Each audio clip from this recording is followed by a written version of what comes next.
গাছে বসে একটি তোতা আম খাচ্ছিল।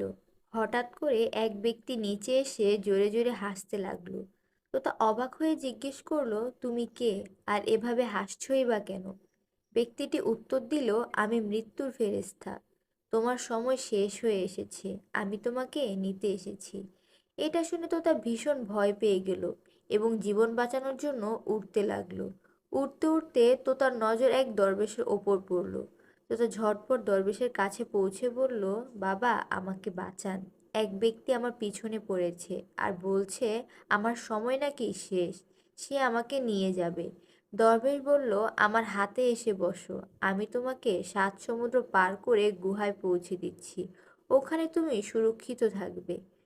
তোতা দরবেশের হাতে এসে বসলো আর দরবেশ চোখের পলকে তাকে গুহায় পৌঁছে দিল। কিছুক্ষণ পর সে মৃত্যু ফেরেশতা দরবেশের কাছে এলো।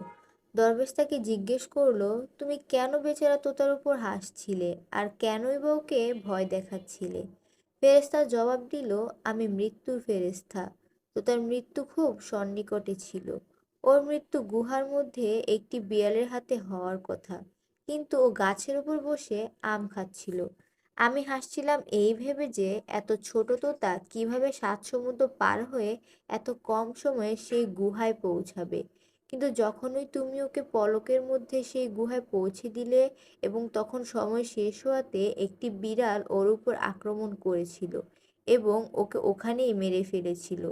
দরবেশ সব কথা শুনে আফসোস করতে লাগলো এবং বলতে লাগলো, আমি তো ওকে সাহায্য করার চেষ্টা করেছিলাম, কিন্তু আমি আমার নিজের হাতে ওকে মৃত্যুর কাছে পৌঁছে দিলাম। ফেরেশতা হেসে বলল, মৃত্যু যখন আসে তখন কোনো সাহায্যই কাজে আসে না, হয় সে রাজা না হয় ফকির। কেউ মৃত্যুর কাছ থেকে